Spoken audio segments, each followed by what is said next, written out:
Muy buenos días, muy buenas tardes, muy buenas noches. Mi nombre es Ramón Godoy López para un nuevo video acerca de la doctrina de nuestro Señor Jesucristo. Suscríbete a nuestro canal, regálanos un buen like y ayúdanos a compartir la doctrina de nuestro Señor Jesucristo. Sin más por el momento, vamos a continuar con nuestro tema, que es el diezmo. En el video anterior dijimos que los levitas eran administradores de los recursos que Dios les generaba hacia ellos, pero también ellos a su vez tenían que proveer para la gente con escasos recursos, a fin de que también ellos mostraran esa fidelidad de Dios. No solamente Dios demandaba fidelidad de su pueblo, sino también ahora que los recursos hubieran llegado. Cometí el error de decir que Abraham viene de derrotar a los reyes de Sodoma y de Gomorra, lo cual es un error, porque era con Kedorlaomer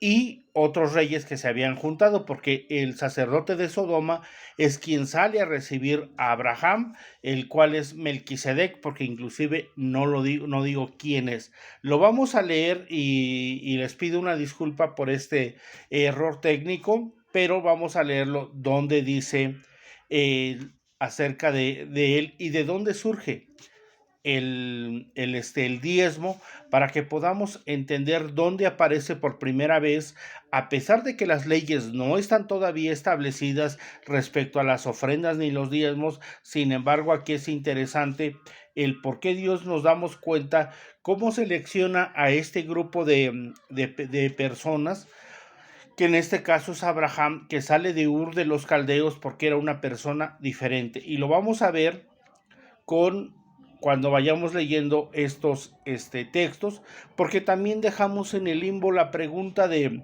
si seguía vigente los diezmos, la cual no aclaramos, pero vamos a dar una contestación a ella y vamos a ver cómo en el Nuevo Testamento nos habla acerca del repartimiento también de los recursos que llegaban a nuestro Señor Jesucristo, y cómo es que también se pensaba también en los pobres.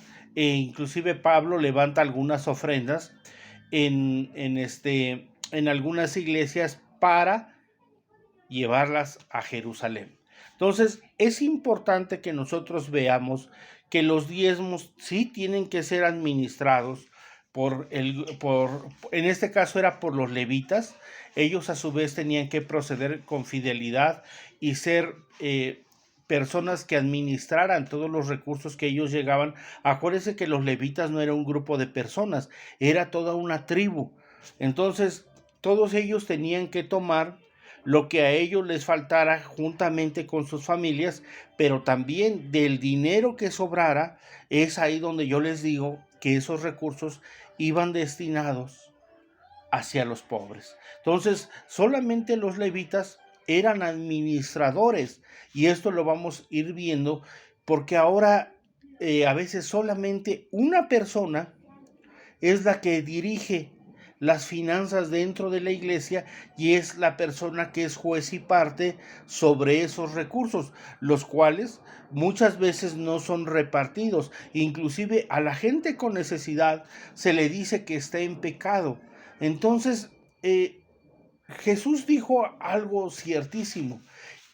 Y él dijo que a los pobres los tendríamos siempre, y cuando quisiéramos les podíamos hacer el bien. Entonces, muchos de nuestros hermanos que tienen ese padecimiento en sus necesidades, es porque Dios nos está mostrando que hay en nuestro corazón respecto a si somos desprendidos para con ellos. Entonces, aquí es increíble que muchas veces los pastores, con esos recursos que llegan, no tengan esa necesidad de poder proveer hacia ellos, sino que quieren que la misma iglesia, los mismos hermanos, sean los que le provean, lo cual no está mal, también está bien, pero es la obligación del liderazgo hacer eso debido a la administración que se debe de tener en los recursos que se tienen, porque también los líderes deben demostrar fidelidad en cuanto a la administración de los recursos que se recaban. Por eso es importante que nosotros entendamos las escrituras para a su vez poderlas poner en práctica. Por eso es que en las iglesias hay tanto saqueo, hay un robo desmedido en contra de la gente que se acerca a los pies de Jesucristo, donde solamente se le ve como un signo de pesos al hermano o a la hermana, y no como un lugar donde las vidas sean restauradas, las vidas sean consagradas, la gente de en verdad sea salva, salva por la gracia y la misericordia de Dios, lo cual es el siguiente video de salvos por gracia, porque a veces la palabra gracia ni siquiera la alcanzamos a comprender, inclusive aún los mismos hebreos ni otras religiones alcanzan a entender qué es la salvación por gracia. Entonces vamos a dar ese video para que podamos entender la gracia que Dios tiene para con nosotros y el amor tan grande que Dios derramó al enviar a su Hijo Jesucristo a morir por nuestros pecados. Entonces vamos a ir yendo con los textos que quedaron pendientes para así a su vez ir aclarando y cerrando todo este círculo de qué es el diezmo y que podamos entender de una manera clara y sencilla lo que Dios quiere que nosotros tengamos en nuestro corazón. Y dice en Génesis 14, versículo 20, aunque vamos a leer del 17, dice: cuando volvía de la derrota de Kedorlaomer y de los reyes que con él estaban, salió el rey de Sodoma a recibirlo en el valle de Sabe, que es el valle del rey. Entonces Melquisedec, rey de Salem y sacerdote del Dios Altísimo, sacó pan y vino y le bendijo, diciendo: bendito sea Abraham del Dios Altísimo, creador de los cielos y de la tierra, y bendito sea el Dios Altísimo que entregó tus enemigos en tu mano, y le dio a Abraham los diezmos de todo. Fíjese, aquí no estaba establecido todavía la repartición de los recursos. Aquí Abraham, a pesar de que él es el que sale contra Kedorlaomer y contra los reyes que con él estaban, Dios le da esa victoria a Abraham.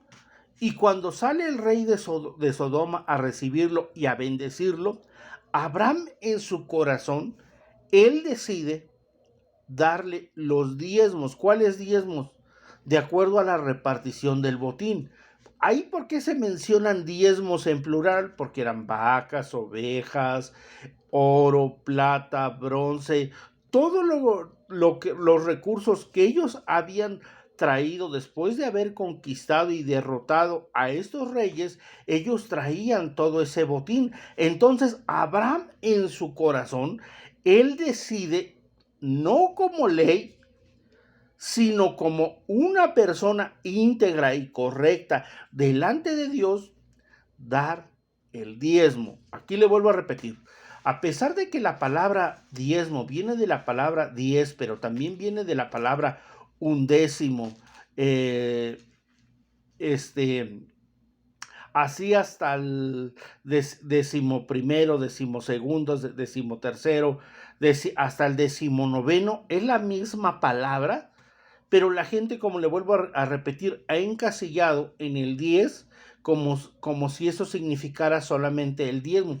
Entonces ya dijimos que la palabra diezmo es quitar, no como un número, porque si nos vamos a lo más alto, al decimonoveno, estamos hablando que sería entonces un 19% de lo que Dios demandaría, y no es así. Le vuelvo a repetir, Dios lo que está viendo es la fidelidad que nosotros tenemos. Tú a lo que tienes le vas a quitar lo que has dispuesto en tu corazón, que eso te tiene que traer contentamiento y felicidad a ti y a la familia que te rodea. No lo vas a ver como una obligación, sino como un agradecimiento que tú tienes para con Dios del por qué lo haces. No te tienes que sentir comprometido, sino en obediencia a Dios es que tú eres fiel con el diezmo, con tu ofrenda. Entonces, aquí Abraham, a pesar de que las leyes no están establecidas, él decide en su vida hacer esto y darle a Melquisedec los diezmos de lo que él había recabado. Él le da la parte que ya en su corazón él había dicho que le iba a dar, es que él le da esa aportación. Entonces, es el por qué Abraham se considera el padre de la fe debido a lo que él está haciendo, debido a que él está haciendo esto sin que Dios se lo haya mandado o se lo haya ordenado o fuera una ley escrita, porque muchas veces inclusive utilizamos la misma escritura para decirle a la gente que ahí está escrito. Bueno, con Abraham no había esa necesidad, había esa fidelidad. Ahora, quienes hacen todo esto es solamente para tener un respaldo dentro de la palabra de Dios y no dejar que Dios sea quien haga entender a cada uno de nosotros como hermanos, como personas que nos estamos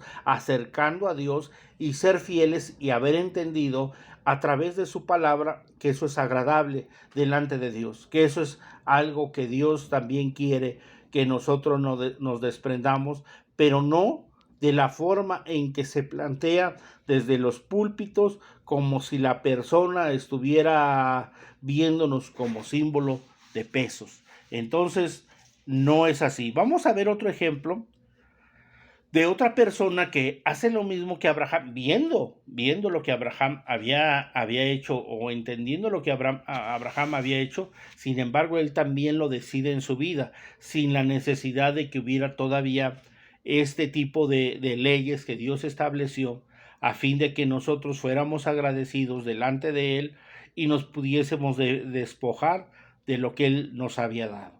Entonces dice en Génesis 28, versículo 22, dice lo siguiente. Vamos a leer desde el 21. Y dice: descenderé ahora y veré si han consumado su obra. No, 28, perdón. Estoy leyendo Génesis 18, perdón. Y es 28, es Génesis 28, versículo 22, aunque vamos a leer desde un poquito antes. Y dice: y se levantó Jacob de mañana y tomó la piedra que había puesto de cabecera y la alzó por señal y derramó aceite encima de ella, y llamó el nombre de aquel lugar Betel, aunque Luz era el nombre de la ciudad primero. E hizo Jacob voto diciendo: si fuere Dios conmigo y me guardare en este viaje en que voy, y me diese pan para comer y vestido para vestir, y se volviera en paz a la casa de mi padre, Jehová será mi Dios, y esta piedra he puesto por señal, y será casa de Dios, y de todo lo que me dieres, el diezmo apartaré para ti. Entonces, pero este diezmo, fíjese, aquí todavía no hay templo, todavía no hay nada. O sea, ¿cómo es que él iba a apartar el diezmo? Bueno, porque se lo iba a dar a las personas con necesidad. O sea, el diezmo, o sea, él sabía que eso no le correspondía a él. Por eso dice el diezmo. O sea, Jacob está apartando una parte escogida para con Dios, para dedicarla, para consagrarla, ya fuera en holocaustos, ya fuera en el repartimiento hacia la gente. Este hombre santo de Dios le dedicaba lo que él ya había decidido en su corazón dar y otorgar para con Dios. En la medida en que tú te desprendes y ayudas a alguien con una necesidad, no lo estás haciendo para con él. Dice la Biblia que lo estás haciendo para con Dios. Entonces, esa es la parte que muchas veces la mayor parte de líderes no alcanza a comprender. Ellos siempre quieren que uno practique la Biblia. Bueno, pero entonces, ¿y ellos cuándo la van a vivir? Entonces, los líderes, ¿cuándo van a vivir la palabra de Dios? Porque no hay iglesias a la fecha que hagan esa parte ahora. Y con eso no digo que se den a conocer, Porque gran parte, muchas veces cuando las iglesias ayudan a otros, como que siempre quieren ese reconocimiento. Y eso no tiene que pasar, porque si hubiera un patrón establecido en las iglesias de poner en práctica la palabra de Dios, sería algo normal, no sería algo extraordinario. En Estados Unidos, si usted va a alguna de las iglesias, es algo establecido. Las mismas iglesias ven si tú no tienes trabajo, si eres inmigrante, y ven como la ocasión para saber de qué forma te pueden ayudar. Bueno, pero ese es por allá. Pero aquí, en nuestro glorioso México hacia abajo, discúlpeme, pero muchas veces son más los lujos que se presumen de parte de los liderazgos que la ayuda a favor de la gente que se congrega en sus iglesias. Entonces, no nos equivoquemos en cuanto a que Dios no ve también la fidelidad en nuestros corazones. Ahora, como yo dije en el video pasado, se puede dar usted un lujo o está peleado que Dios le dé para que usted se dé cierto lujo de vez en cuando. No, también hay muchas cosas que están para que usted las disfrute, pero tampoco es que siempre haya un abuso, o sea, que sea más la parte abusiva que usted utiliza a favor de suyo que a favor de los hermanos. Entonces, no está mal darse un lujo. O que Dios no le diga, ándele, si quiere mejorar el carrito, ándele. Hay los recursos, se está caminando con fidelidad, adelante. De ese lujo. Pero no es que se lo haya ganado, o sea, porque la gente siempre utiliza eso. Es que ya me lo gané. ¿Perdón? Si dice la Biblia que somos siervos malos, nada más hacemos lo que tenemos que hacer. O sea, no estamos haciendo nada extra ni nada extraordinario. No estamos haciendo nada fuera de lo común. Solamente estamos cumpliendo con nuestra obligación. Sin embargo, Dios en su infinita misericordia dice, ándele. Porque le vuelvo a repetir como dije en el video pasado. En el video pasado, Dios no es deudor de nadie. Y si usted cree que mediante ese pequeño lujo o ese lujo que se quiere dar usted está pagado, entonces usted está pagado. Así de sencillo. Y si usted cree que en este mundo Dios le va a pagar lo que usted ha hecho, perfecto. Dice Dios, ándele. Cuando llegue a mi presencia yo le pagué todo lo que usted le debía, Señor mío. O sea, yo no le debo nada a usted. Entonces, entendamos, muchas veces, el mal que estamos haciendo en nuestro proceder para con Dios, porque no estamos siguiendo los lineamientos que Dios ha trazado para que nosotros caminemos en esa perfección delante de Dios. Entonces, vamos a seguir adelante en Números 18-21, que aquí ya comienza ya el establecimiento de las leyes, comienza de alguna forma ya las leyes que habían sido establecidas mediante los mandatos que Dios había establecido en el tema ya ahora sí de los diezmos y de las ofrendas. Entonces dice así en el 18:21, he aquí yo he dado a los hijos de Leví todos los diezmos en Israel por heredad, por su ministerio, por cuanto ellos sirven en el ministerio del tabernáculo de reunión. ¿Sí? O sea, estas personas no tenían una morada fija, no tenían tierras, Dios no les da nada cuando viene el repartimiento de las tierras donde se habían establecerse. Sin embargo, en cada lugar iba a haber levitas, los cuales también la misma gente destinaba un lugar no como propiedad de ellos, sino para que ellos vivieran.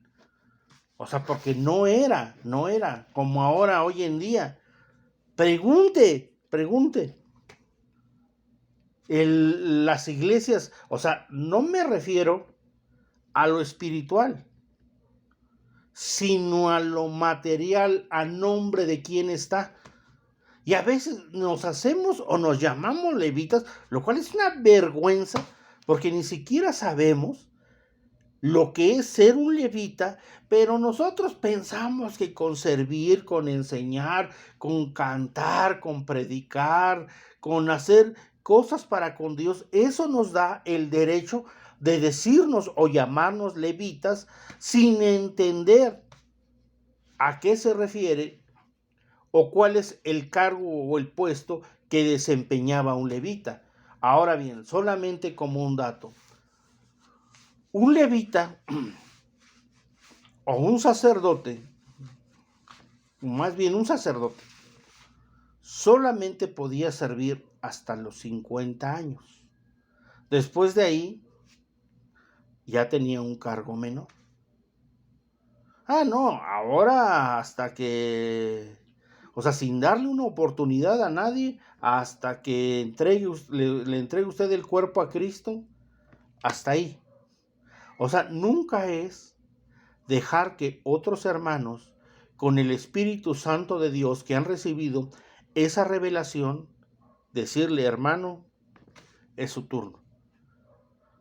De en verdad algo vergonzoso que muchas veces ocupemos el término de levita sin saber que solamente estamos hablando de lo que a nosotros nos conviene decir que hacemos y que está ahí. Aquí el repartimiento del dinero, le vuelvo a repetir, sí es dado a ellos, pero como administradores, no como dueños. Entonces, es muy diferente, muy diferente. Y le vuelvo a repetir con el tema de los lugares de donde se congrega. Haga una investigación. Oiga, y esto, o sea, si no se renta el lugar, si es propio, ¿quién es el propietario? O sea, y siempre salen con la idea, no, la iglesia no es de nadie, la iglesia es de Dios. Bueno, pues entonces si es de Dios, pues yo soy su hijo, soy su heredero. No, pero entonces, bueno, pues nada más hay que sacar, o sea, no me diga cosas espiritualizándolas y dígame algo que yo le estoy preguntando. O sea, porque fíjese, durante la pandemia, muchas iglesias se cerraron. Una fue porque murieron los pastores, otra porque los pastores ya no decidieron seguir, otra fue porque cayeron en adulterio, porque se divorciaron, otras porque vieron que la congregación era ingrata debido a que no quisieron seguir proveyendo para sus necesidades, porque ellos son las personas más importantes, y ellos decidieron cerrar las iglesias. Bueno, si la iglesia es de Dios, o sea, ¿cómo una persona se atreve a querer cerrar un lugar que dicen ellos que no le pertenece, que le pertenece a Dios, pero ellos son los que dicen si se abre o no se abre? O sea, es una contradicción total lo que nosotros estamos diciendo con lo que estamos haciendo. O sea, es tan irrelevante lo que decimos que deberíamos de ponernos a pensar y de convertirnos a Dios, porque no estamos haciendo las cosas que a Dios le agradan. Muy bien, vamos a seguir adelante desde el 26 hasta el 28. Y dice, y habló Jehová a Moisés diciendo, así hablarás a los levitas y les dirás, cuando toméis de los hijos de Israel los diezmos que os los he dado a ellos por vuestra heredad, vosotros presentaréis de ellos en ofrenda mecida a Jehová el diezmo de los diezmos. Y se os contará vuestra ofrenda como grano de la era y como producto del lagar. Así ofreceréis vosotros ofrenda a Jehová de todos. Vuestros diezmos que reciban de los hijos de Israel daréis de ellos la ofrenda a Jehová al sacerdote Aarón. De todos vuestros dones ofreceréis toda ofrenda a Jehová, de todo lo que ello ofrecieres la porción que ha de ser consagrada. Y les dirás, cuando ofrecieres lo mejor de ellos, será contado a los levitas como producto de la era y como producto del lagar, y lo comeréis en cualquier lugar vosotros y vuestras familias, pues es vuestra remuneración por vuestro ministerio en el tabernáculo de reunión. Entonces, ¿qué está diciendo la Biblia? Que de todo eso, a ver, entendamos esta parte y aclaremos esta parte. Si los levitas debían de dar el diezmo de los diezmos, volvemos a lo mismo. O sea, no todo era de ellos. Había una parte escogida que le pertenecía a Dios, la cual es con la cual tenían que proveer para las necesidades de la gente con necesidad. Ellos, al despojarse de ello porque no les pertenecía, o sea, porque le vuelvo a repetir, no es como hoy en día que dicen, todo es para acá. ¿Qué diezmo de los diezmos ni qué nada? Todo es de este lado. Y entonces se deja de practicar esta parte de la escritura. Y entonces hay un descuido total de poner en práctica la palabra de Dios, y ponemos en práctica nuestros propios conceptos y nuestras propias ideas. Es por ello que yo les dije que para bien tocar temas muy delicados respecto a este tema, porque la gente, siempre que se va a hablar de dinero, la gente ya está, pero cuidado y le toque a usted ese tema.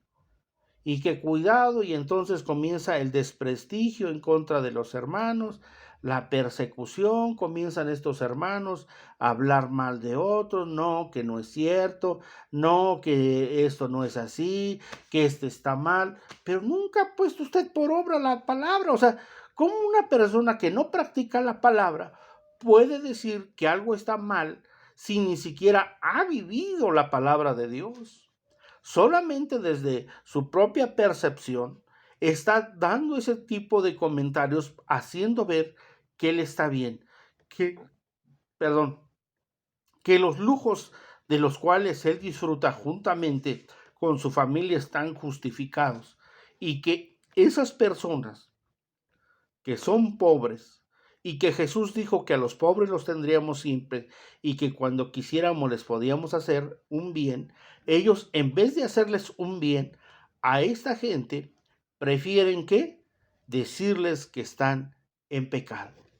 Y si esto fuera así, ya leímos a la viuda pobre, entonces, si ella está en pecado, o sea, ella misma, en fidelidad hacia Dios, dio todo lo que tenía para ese día, confiando, como lo dije en el video anterior, en que Dios iba a suplir su necesidad. Entonces, no es así como nosotros estamos diciendo, sino que si nosotros a todo le atribuimos pecado por no ser obedientes, entonces estamos más nosotros en pecado que nuestros propios hermanos. Ahora, ningún líder es capaz de reconocer que está mal el proceder que ellos están haciendo. Hoy en día podemos ver todo lo que está pasando a nuestro alrededor en la vida espiritual de muchos de nuestros hermanos. Podemos ver los acontecimientos que están sucediendo con Rusia, Ucrania, China, Taiwán, Estados Unidos y todas las naciones que se están conformando en este supuesto confrontamiento, que de acuerdo a Mateo 24, que dice, y oiréis de guerras y de rumores de guerra. Y dice, pero todavía no es el fin. Entonces, ya estamos más preocupados por ese tema que por nuestra vida espiritual, que por nuestra salvación. O sea, estamos más preocupados por ese tema, lo cual también es importante. No, o sea, no, eso no es de que no tenga ninguna relevancia, pero es más importante que tú te arrepientas. Es más importante que tú vengas a los pies de Jesucristo, te sigas consagrando, porque al final de cuentas el cumplimiento de su palabra ha de llegar a su fin. Dios tiene todo preparado para recibir a su pueblo. Y tú y yo nos debemos de preocupar más por nuestra salvación que si Rusia va a invadir Ucrania, aunque Ucrania pertenecía a Rusia, y cuando habla de las profecías en Ezequiel 28, no habla de una separación, sino de todo en conjunto.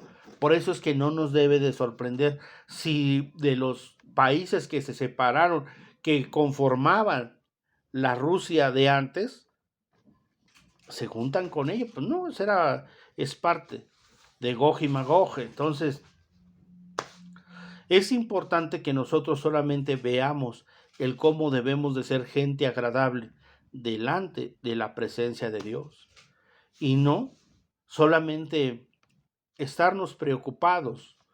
Y estamos en verdad más preocupados, al final de cuentas, si Dios nos ha de llamar a su presencia, que nos hayamos arrepentido.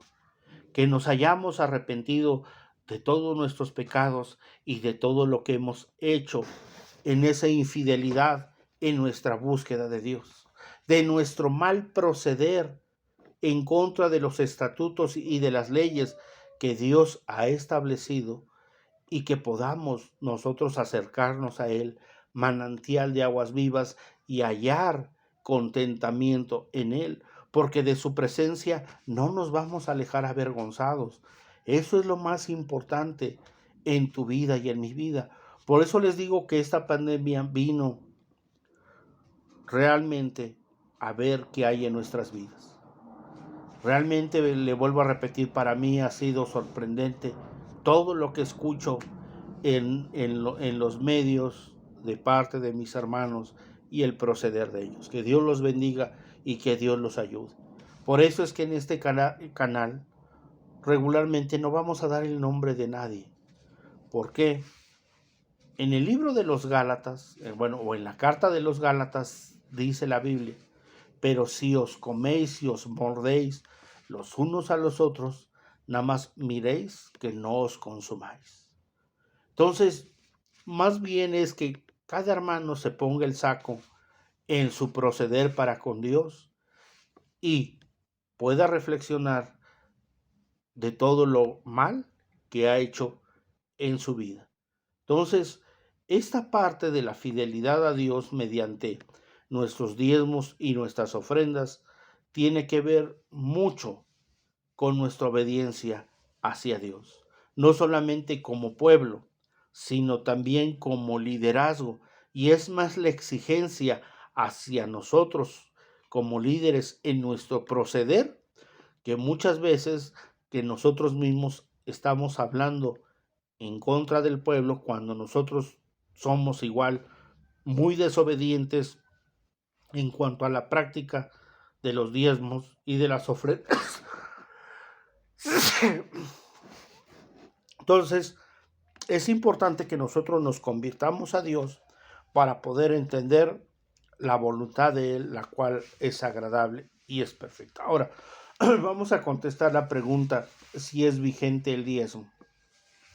Debido a que solamente en Hebreos 7 se hace una referencia a los diezmos de antes. Y vamos a leer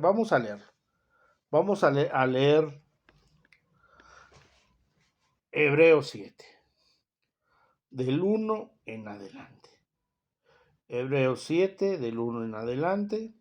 Entonces, para que vea que se hace una referencia al Antiguo Testamento y dice lo siguiente: porque este Melquisedec, rey de Salem, sacerdote del Dios Altísimo, que salió a recibir a Abraham, que volvía de la derrota de los reyes, y le bendijo, a quien asimismo dio a Abraham los diezmos de todo, cuyo nombre significa primeramente rey de justicia y también rey de Salem. Esto es rey de paz, sin padre, sin madre, sin genealogía, que no tiene principio de días ni fin de vida, sino hecho semejante al Hijo de Dios, permanece sacerdote para siempre. Considerad pues cuán grande era a quien aún Abraham, el patriarca, dio diezmos del botín. Ciertamente los de entre los hijos de Leví reciben el sacerdocio tienen mandamiento de tomar del pueblo los diezmos según la ley, es decir, de sus hermanos, aunque estos también hayan salido de los lomos de Abraham.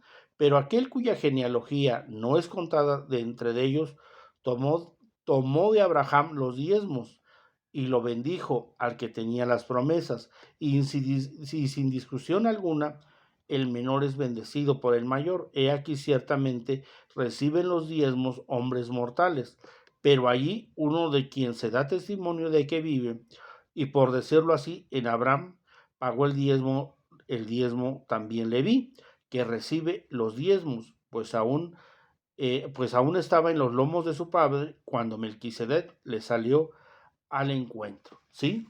Entonces, en esta parte es donde se toca el tema de los diezmos y hace una aclaración de las leyes establecidas, que son las que hemos visto. Ahora, recuerde que en los tiempos de Jesús estaba el templo.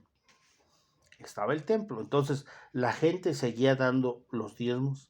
Sí, sí, sí se seguían dando los diezmos. Pero es que después de la destrucción del templo, sí, pero esto procede cuando el templo es destruido. Acuérdese que más bien, ya los apóstoles habían muerto. Entonces, ¿ellos seguían dando sus diezmos? Sí, sí, ellos seguían manteniendo esa fidelidad. Ahora bien, esa ofrenda, que dice ofrenda, acuérdense que en Mateo 28 dice ir por todo el mundo y predicar el evangelio. Cuando dice por todo el mundo, acuérdense lo que le estoy diciendo.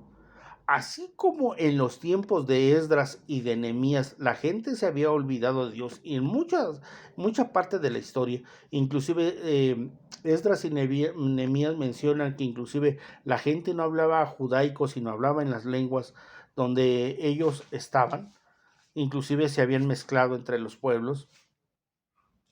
Ellos se habían olvidado y apartado de lo que Dios había establecido. Sin embargo, como el pueblo había sido esparcido, aquí recordemos que siempre ellos habían vivido bajo el yugo de muchos pueblos. Entonces, todo eso fueron ellos esparcidos entre las naciones. Ahora, aquí, ojo, Jesús les está diciendo que vayan y lleven el mensaje de salvación a todo el mundo, enseñándoles lo que les había enseñado. Ahora, ¿por qué no se habla directamente de los diezmos? Porque es algo normal. De lo que estamos hablando del agradecimiento para con Dios. Esas ofrendas representan el diezmo. Esa ofrenda de la cual usted se despoja, porque inclusive hay iglesias que dicen que no se le llama diezmo porque en el Nuevo Testamento no aparece como tal. Ya lo leímos que sí, el Nuevo Testamento sí habla, haciendo una referencia al Antiguo, pero está en el Nuevo. Entonces, esa palabra ofrenda es igual que el diezmo, porque es quitar. De lo que usted tiene le está quitando para poder aportar o para poder dar. Entonces, ¿el diezmo sigue vigente? Sí, sí sigue vigente. Sí sigue vigente, pero le vuelvo a repetir, no de la forma en que se hace, sino de la forma en la cual Dios lo ha establecido para que podamos ser obedientes. Ahora, fíjense, vamos a leer el último texto, igual aquí con las ofrendas. Usted puede decir, bueno, a ver. Pero entonces, si el diezmo servía para ayudar a los demás, bueno, y el diezmo no aparece, porque les digo que sacamos toda conveniencia, porque aquí podría decir algo, alguien, no, pero ya no estamos hablando de los diezmos, entonces vamos a olvidarnos del diezmo, porque, y de las ofrendas, que es un término más correcto. Vamos a utilizar entonces el término más correcto, más exacto, diría usted, porque ya usar la palabra diezmo en el Nuevo Testamento, pues ya está mal. No, no, no, no, no. Entonces, como yo no quiero ayudarle a los demás, entonces mejor ofrenda. Muy bien. ¿Pero qué cree? Que a Jesús le ofrendaban. Y Jesús no administraba los recursos. Era Judas. Entonces, cuando a alguien le dicen que tiene el espíritu de Judas, no es de traidor. Ahorita vamos a ver a qué se refiere el espíritu de Judas. Porque muchos, o la mayoría, tiene el espíritu de Judas. Y vamos a ver a qué se refiere el espíritu de Judas. Porque le vuelvo a repetir, por eso para mí es importante que usted lea la Biblia y me acompañe a leerla, para que así usted vea de qué estamos hablando. De que no nada más es hablar por hablar, decir por decir, sin que haya un respaldo escritural. Ahora bien, estamos hablando que Jesús no era de la tribu de Leví, él era de la tribu de Judá. ¿Sí? Ok. Sin embargo, nada limitaba a que estos hombres santos de Dios que recibían estas ofrendas, y le vuelvo a repetir, Pedro no administraba los recursos, Pablo los llevaba. O sea, él decía, a ver, ¿cuánto se recabó? No, pues tanto. A ver, no decía, ¿cómo es posible? A ver, échale sus pedradas a aquellos hermanos, porque es muy poco. No, lo que la gente había dispuesto era lo que había. Pero aquí vamos a ver a qué se refiere con el espíritu de Judas, ¿sí? Entonces vamos a leer el Evangelio de Juan 12, versículo 5, aunque vamos a leer desde el 4, y dijo uno de sus discípulos, Judas Iscariote, hijo de Simón, el que le había de entregar. ¿Por qué no fue este perfume vendido por 300 denarios y dado a los pobres? Muy bien. Pero dijo esto, no porque cuidara de los pobres, sino porque era, ¿qué? Ladrón. Y teniendo la bolsa, sustraía de lo que se echaba en ella. Entonces, ¿cuál es el espíritu de Judas? El andar robando. ¿No le suena eso a los tiempos que vivimos? Ese es el espíritu de Judas. O sea, no que la gente esté preocupada por los demás, sino viendo a ver el billete. Ese es el espíritu de Judas. Judas, ¿quién era? El administrador. O sea, Jesús no manejaba los recursos, era Judas. Pero Judas no procedía con esa fidelidad y esa integridad. Sin embargo, Jesús ahí lo dejó. O sea, lo mismo que ahorita. O sea, ¿por qué los pastores siguen durante años? Porque tarde o temprano entregarán cuentas delante de Dios. Entonces, no es porque nuestros hermanos proceden con esa fidelidad. No, no es así. Judas, y recuérdese, muchas veces se habla mal de él, pero nadie de nosotros ha llegado a la estatura de él. ¿A qué me refiero? Judas hizo milagros, echó fuera demonios. Judas aprendió de Jesús directamente. Sin embargo, lo que él traía en su corazón, él nunca se convirtió. Él vio siempre por sus intereses y no por los intereses que el maestro predicaba.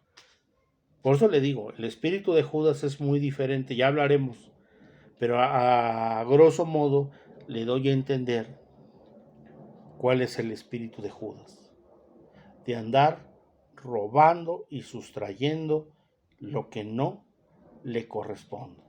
¿Por qué dijo de la venta del perfume? ¿Y dado a quién? A los pobres.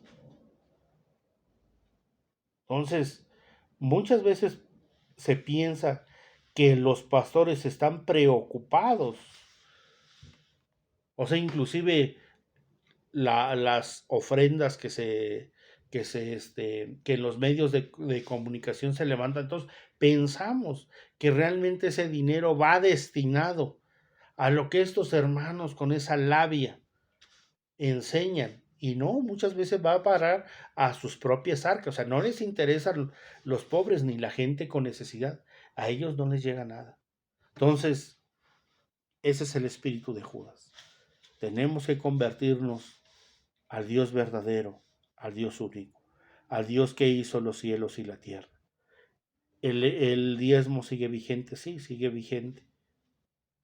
Pero le vuelvo a repetir, no como durante tanto tiempo nos ha sido enseñado. Entonces, amado hermano, amado líder, con el respeto que te debo de tener, conviértete al Dios de tus padres. Amado hermano, si has dejado de ofrendar y de dar para la obra de nuestro Señor Jesucristo, no lo dejes de hacer. A pesar de lo que veas, tú sigue manteniendo fidelidad delante de Dios y Dios va a hacer su obra maravillosa en medio de todas las tinieblas. Las tinieblas no van a prevalecer. Hay dos cosas en el mal. El mal lucha contra el bien, pero el mal lucha contra sí mismo. Por eso es que es autodestructivo y algún día se ha de acabar. Todo esto, amados hermanos, que vivimos, nuestros malos procederes, nuestros malos andares, la forma infiel en la que muchas veces vivimos y caminamos, algún día todo eso se va a terminar y compareceremos ante el tribunal de Jesús. Por eso es que Jesús, ¿qué va a hacer en ti y en mí? ¿Será nuestro juez o será nuestro Salvador? ¿Qué será en ti y en mí? ¿Tu juez o tu Salvador? Ven a los pies de Cristo, arrepiéntete, conviértete al Dios de tus padres y deja que Dios te sane, que Dios te ayude, que Dios te restaure, que Dios te renueve y Él ponga de su gozo en tu vida y en tu corazón. Que Él te sane, que Él te renueve, que Él te transforme, hayas gozo y paz delante de su presencia. Si estás enfermo, deja que Jesús te sane. Que Jesús sea tu sanador, tu salvador, tu libertador, tu gloria y el que levanta tu cabeza. Deja que Dios te restaure y Él mismo te renueve. Gracias, Padre eterno, por su palabra, porque usted es bueno y digno, en gran manera de ser alabado y de ser exaltado. Gracias por sobre todas las cosas, porque usted es nuestro Salvador y usted es nuestro Dios. Nos convertimos de nuestros malos procederes, de nuestros malos andares. Nos arrepentimos y que la sangre preciosa de su Hijo Jesucristo, derramada en la cruz, nos limpie de todo pecado y podamos proceder con obediencia delante de usted, con mucho gozo y con mucha alegría delante de su presencia, porque en usted hay gozo y plenitud de paz. Gracias, amado Dios, porque usted no nos dejará ni nos desamparará en medio de todas estas tinieblas que cubren a su pueblo. Usted las disipe y se levante y podamos ver con claridad su voluntad, la cual es agradable y es perfecta. Dios de Abraham, de Isaac, Dios de Israel, Jehová de los ejércitos, en cuya presencia estoy, bendiga a su pueblo, sane a su pueblo de Israel, y le pido por la paz de Jerusalén. Sea su pueblo quien haya bendición, gozo y paz delante de su presencia. Le pido por mis hermanos esparcidos alrededor del mundo, que ellos se puedan convertir ante usted, el Dios glorioso y Padre eterno. Gracias porque usted es bueno, misericordioso y maravilloso. En Cristo Jesús le damos gracias. Amén. Mi nombre es Ramón Godoy López. Tuve el gusto y el agrado de haber compartido contigo esta enseñanza. Suscríbete a nuestro canal, regálanos un buen like y ayúdanos a compartir la doctrina de nuestro Señor Jesucristo. Que Dios te bendiga.